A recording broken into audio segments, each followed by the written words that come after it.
موحشا متفردا متشككا بعد الجميع إن الحمد لله والصلاة والسلام على رسول الله أما بعد। আপনি কি জানেন আপনার মৃত্যুদণ্ডের আদেশ জারি হয়ে গেছে? যে কোনো মুহূর্তে আপনার উপর নেমে আসতে পারে মৃত্যুর ভয়াবহ বিভীষিকা। আপনি হয়তো মজে আছেন দুনিয়ার রং তামাশায়, বন্ধুদের সঙ্গে আড্ডা দিয়ে হাসি আনন্দে কাটছে আপনার দিন। আপনার নামাজের কোনো খবর নেই, শেষ কবে কুরআন তেলাওয়াত করেছেন তাও আপনার মনে পড়ে না, গুনাহের সাথে বিভোর হয়ে আছেন। ভাই আমার, মরণের কথা কি আপনার মনে পড়ে না? একজন মৃত্যুদণ্ডপ্রাপ্ত আসামিকে আপনি হাসতে দেখেছেন? ফাঁসির কাস্টে ঝোলানোর আগেই কি সে আধমরা হয়ে যায় না? মৃত্যুর ভয় কি তাকে কুরে কুরে খায় না? সে কি খাবার দাবারে স্বাদ পায়? তার রাতগুলো কি নির্ঘুম কেটে যায় না? নিরেট মাতাল না হলে এমন একজন লোক কিভাবে হাসি আনন্দে দিন কাটাতে পারে? আমরা কি তাহলে দুনিয়ার রূপরস গন্ধে মাতাল হয়ে গেছি? একজন মৃত্যুদণ্ডপ্রাপ্ত আসামির তো অন্তত এতটুকু জানা থাকে তার মৃত্যু কোন দিন কোন সময়ে হবে। ভেবে দেখুন তো আমাদের অবস্থা তার চেয়ে কোন অংশে ভালো? আমরা তো জানি না কোন মুহূর্তে আমাদের মৃত্যু হবে। ঘর থেকে বের হওয়ার সময় কি আপনি বুকে হাত দিয়ে বলতে পারেন আপনি জীবিত, ঘরে ফিরে আসতে পারবেন? রাতে ঘুমানোর সময় কি আপনি বলতে পারেন আগামীকালের সূর্যোদয় আপনি দেখতে পারবেন? মৃত্যু কাউকে পরোয়া করে না। নিষ্ঠুর এই মৃত্যু না ছোটদের স্নেহ করে, না বড়দের সম্মান করে, না কোনো খান বাহাদুর বা চৌধুরীর পরোয়া করে, না কোনো প্রতাপশালী বাদশার দরবারে ঢুকতে অনুমতি নেয়। আপনি যেখানেই চলে যান, যত দূরেই চলে যান, যত সুরক্ষিত দুর্গেই অবস্থান করুন না কেন, মৃত্যু আপনাকে পাকড়াও করবেই। কোরআন কত কঠিন ভাষাই না বলছে, আইনামা তাকুনু ইউদরিকুমুল মাউতু ওয়ালাউ কুনতুম ফি বুরুজিম মুশাইয়াদা। তোমরা যেখানেই থাকো না কেন মৃত্যু তোমাদেরকে পাকড়াও করবেই, যদিও তোমরা সুদৃঢ় দুর্গের ভেতর অবস্থান করো। আপনি ব্যস্ত আছেন নাকি ঘুমাচ্ছেন? গোসল করছেন নাকি খাবার খাচ্ছেন? গান শুনছেন নাকি তিলাওয়াত করছেন? কনসার্টে ডান্স করছেন নাকি সালাত আদায় করছেন? মৃত্যু কিছুই দেখবে না। যখনই আপনার সময় শেষ হবে আপনাকে ছু মেরে নিয়ে যাবে। পৃথিবীর কোনো শক্তি আপনাকে ধরে রাখতে পারবে না।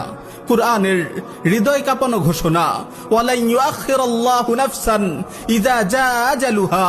কিন্তু কারো নির্ধারিত সময় যখন এসে যাবে তখন আল্লাহ তাআলা তাকে মোটেও অবকাশ দেবেন না। আপনি কি দেখেননি উত্তাল কনসার্টে মাইক্রোফোন হাতে গান গাওয়া গায়ককে হঠাৎ মৃত্যুর কোলে ঢলে পড়তে? আপনি কি দেখেননি বিয়ে বাড়িতে হাসি আনন্দের মাঝে হঠাৎ কাউকে হাত পা ছুড়ে তরপাতে তরপাতে ঠান্ডা হয়ে যেতে? আপনি কি দেখেননি টক শোতে কিংবা লাইভ কনফারেন্সে কথা বলতে বলতে কাউকে হঠাৎ নীরবে ঘুমিয়ে যেতে? আপনি কি দেখেননি নিশ্চিন্ত মনে হাঁটতে থাকা পথচারীকে হঠাৎ দুমড়ানো মুচড়ানো লাশে পরিণত হতে? কিছুদিন আগে চট্টগ্রামের সীতাকুণ্ডের সেই ভয়াবহ বিস্ফোরণের কথাই ধরুন না। যেসব ভাই অগ্নিকাণ্ডের দৃশ্য ফেসবুকে লাইভ করছিল তারা কি জানতো একটু পরেই ভয়াবহ বিস্ফোরণে তারা ছিন্ন ভিন্ন হয়ে যাবে? ইন্না লিল্লাহি ওয়া ইন্না ইলাইহি রাজিউন। চট্টগ্রামে ট্যুরে বের হওয়া তরুণরা কি জানতো এই ট্যুর থেকেই তাদের অনন্তের সফর শুরু হয়ে যাবে? তারা আর কখনোই ঘরে ফিরে আসার সুযোগ পাবে না। আপনি এই মুহূর্তে নিজেকে কত নিরাপদ মনে করছেন, কিন্তু আসলেই আপনি কি মৃত্যু থেকে নিরাপদ? পরবর্তী ঘন্টায় আপনি ভালো থাকবেন, বেঁচে থাকবেন, এই নিশ্চয়তাটুকুকে আপনি দিতে পারেন? আমার ভাই, আজ হয়তো আপনি ধনীর দুলাল, আজ হয়তো আপনি শাহজাদা, আজ হয়তো আপনি প্রভাবশালী বাবার সন্তান। আজ আপনার আঙুলের ইশারায় মানুষ উঠবস করছে, ক্ষমতার দম্ভে মানুষকে আপনি মানুষই মনে করছেন না। কিন্তু হুট করে আপনার নিঃশ্বাসটুকু বন্ধ হয়ে গেলেই আপনার নামটিও মানুষ আর মুখে নেবে না, আপনাকে বলবে লাশ। আপনাকে দ্রুত কাজ থেকে বিদায় করাই তখন তাদের একমাত্র কাজ হয়ে দাঁড়াবে। আপনার শরীরের রং বেরঙের জামা খুলে তারা সাদা কাফন পরিয়ে দেবে, বিলাসবহুল প্রাসাদ থেকে তুলে এনে আপনাকে রেখে দেবে অন্ধকার কবরে।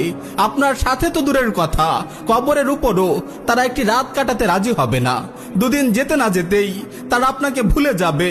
আপনার প্রিয়জনরা আপনার বদলে অন্য কোনো বন্ধু খুঁজে নেবে।